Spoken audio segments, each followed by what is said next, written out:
It's always something to do when you own a classic. And guess what we're doing? Alternator. That's right. The alternator's gone out on the bus.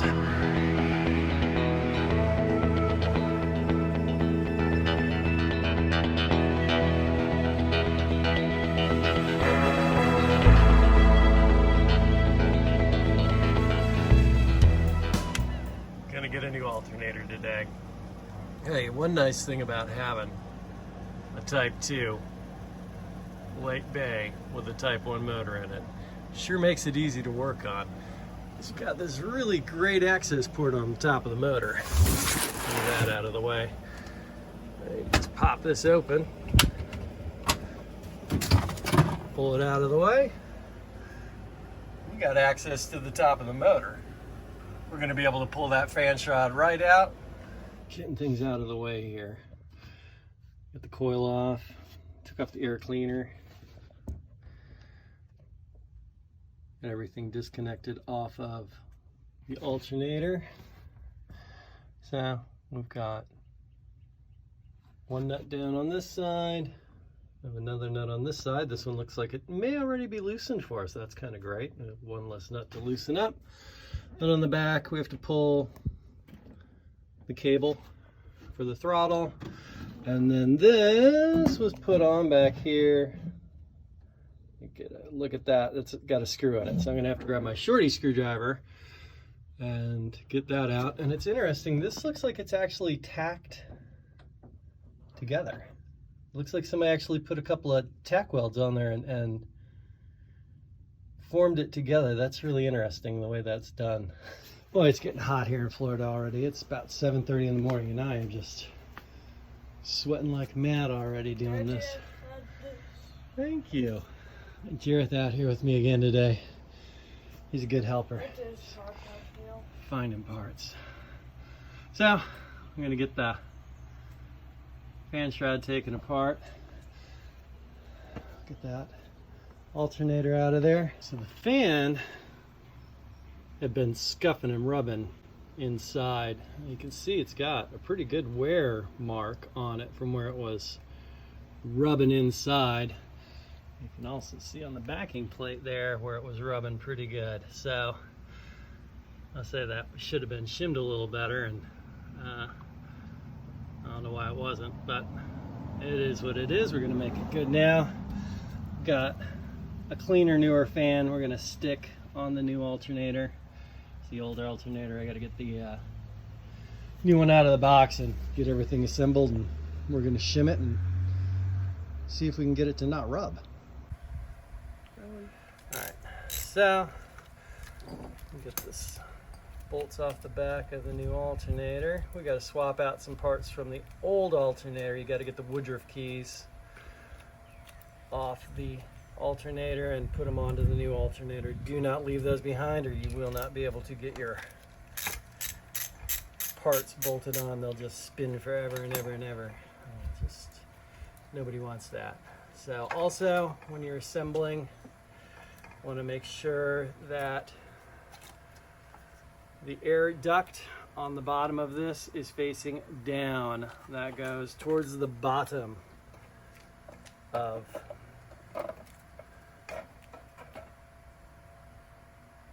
perfect, towards the bottom. So got that. Looks like these don't need washers. These are pretty nice, so we're just gonna pop these bad boys back on. Yes, I'm wearing gloves. I'm gonna try and keep this looking nice.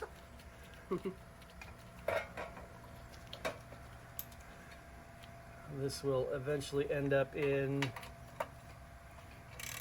the dune buggy. Yeah, no.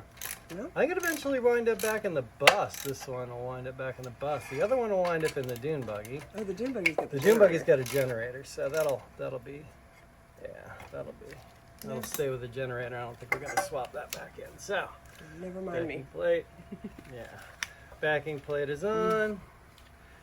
Not worried about making it look pretty right now. We're just getting this thing on the road, keeping it on the road for a while. It's gonna get a whole bunch of love coming up here in the future. So what we gotta do is take the Woodruff key, off the spline on that alternator and put it on that one. And there's also a woodruff key on the front to hold your pulley on. We'll get that out of the way as well. All right, so we got 3 shims. Go ahead and get the fan on.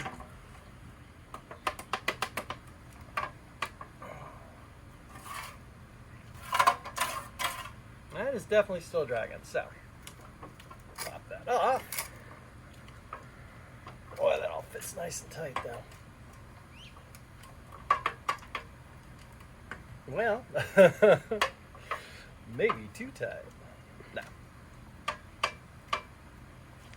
Do not want to take the whole unit off of there.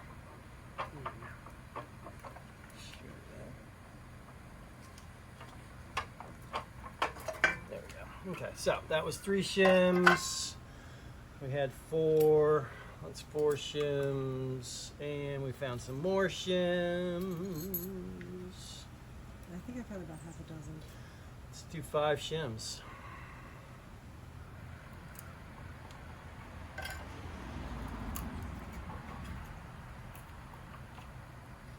see what we can do with that. Go. That looks better. Just barely hear a little bit of a scrape, but that, once it's bolted down, Should perfect. be good. I don't hear any scraping. Hopefully we don't scrape inside. We're definitely spaced out far enough there. That's good. Had some technical difficulties and missed a lot of the assembly, but we get this back together. Shim the fan out real nice. It does not scrape, does not have any squeaky issues or anything like that, so that was a very good thing. And get this back in the bus and hopefully have a working alternator, which will be a really nice thing. Nice to see that's not scuffing or scraping, that's for sure. Okay, so I just kind of got in here with the shop vac and cleaned up quite a bit. Now, but there's still a leaf right back there. Well, I got mostly everything out of here.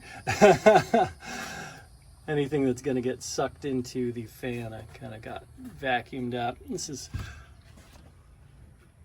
now you got to remember this bus had a Type 4 motor in it. So what Don did was he got a fiberglass adapter kit that actually goes onto or in place of, well, actually onto with along with the actual tins.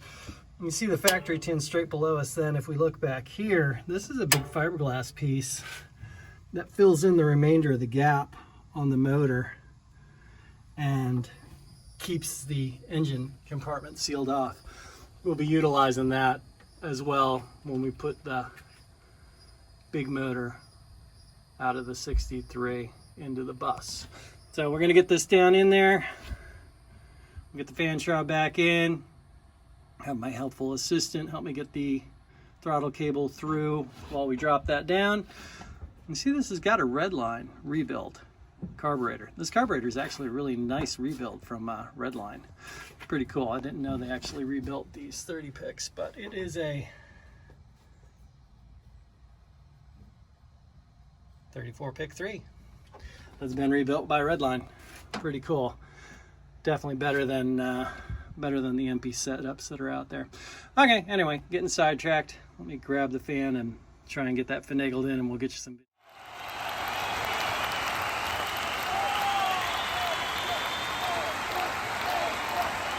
Kind of spared you guys a lot of the gory details here, but get the fan shroud back in. I still have to secure this piece of tin here, but the alternator's in. I also put in a, got some weird lens flare there, sorry about that. Put in a breather hose that's gonna hook up to the air cleaner. So that'll be good for the oil spray bypass. Instead of just dumping it all over the engine, which is what had been happening before, which, hey, you know, oil's good, keeps things from rusting, right? Okay. So next thing we're gonna do, we're gonna run the throttle cable, the tube through, and get the throttle cable in it. My fearless assistant's gonna help me out with that. This has all been pretty sweet. This has all gone in pretty well. I mean, honestly, this had a gnarly scrape before, but now it's, boy oh boy, that's great, and I am loving that. So and get the throttle cable put in, and we'll come back and show you what we're going. Ever just say to yourself, man, I need a real long pair of tweezers. They come in handy. I'll show you what we're gonna do with those. We're gonna fish some wires. Give that to my faithful assistant. You got it? You Yep. see where I'm at? Nope. I gotta move. Oh man. Okay. So when you're a kid and you play Operation the Wacky Doctor game. These are surgical tweezers, so it's nice to have a wife that's a nurse. She finds stuff like this. So find it. Alright, and you take the big tweezers and you fish down, grab your wire, and you bring it up. Boom, like magic, there it is. Okay. Perfect. It goes on there. That goes there. Yes. Very good. Alright, so then we're going to get the coil back in and get those hooked up to the coil. Okay, perfect. Alright. Let's get the coil back in.